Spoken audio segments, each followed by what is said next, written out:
सिंधुदुर्ग किल्ला हा महाराष्ट्राच्या सिंधुदुर्ग जिल्ह्यात अरबी समुद्रात छत्रपती शिवाजी महाराजांनी बांधलेला जलदुर्ग आहे। हा किल्ला छत्रपती शिवाजी महाराजांनी 1664 साली बांधला असून त्यावेळी या किल्ल्याला फार महत्त्व देखील होते आणि या किल्ल्यावरती छत्रपती शिवाजी महाराजांच्या पायाचे व हाताचे ठसे असल्याचाही पुरावा इथे आहे। तर आज आम्ही देखील या किल्ल्यावरती जाणार आहे। हा किल्ला मालवण गावाच्या समुद्र किनाऱ्यापासून फक्त काही मिनिटांच्या अंतरावरती असून इथे जाण्यासाठी आपल्याला बोटीचा वापर करावा लागतो। बोटीचे चार्जेस हे पर पर्सन 100 रुपये असून आम्ही तिकीट घेतल्यानंतर आम्हाला लाईव्ह जॅकेट दिले जातात। लाईव्ह जॅकेट घालून आम्ही बोटीत जाऊन बसतो आणि थोड्याच वेळात आमची बोट किल्ल्याजवळ जाण्यास निघते।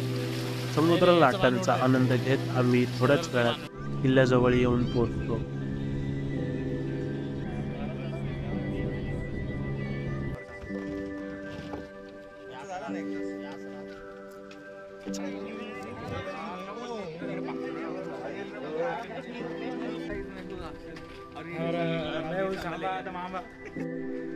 किल्ल्याच्या आत प्रवेश करण्या अगोदर आम्हाला उजव्या हाताला दक्षिणमुखी मारुती रायांचे मंदिर दिसते।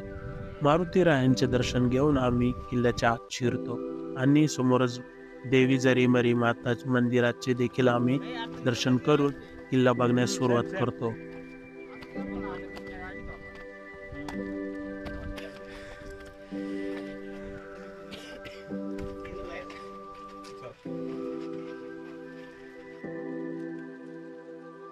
किल्ला पाहत असताना थोड्याच वेळात आम्ही छत्रपती शिवाजी महाराजांच्या पायाच्या ठश्याजवळ येऊन पोहोचतो।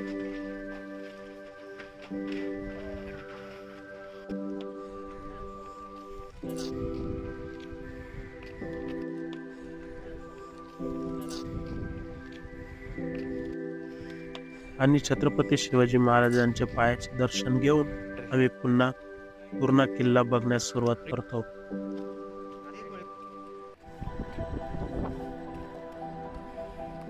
किल्ला बघत असतानाच आम्हाला काही ठिकाणी दिसते की किल्ल्याच्या दुरुस्तीचे काम देखील इथे चालू आहे। किल्ल्याचे काम चालू असल्यामुळे आम्हाला इथूनच आमच्या बोटीजवळ वापस जावं लागतं आणि आम्ही बोटीत बसून वापस निघतो।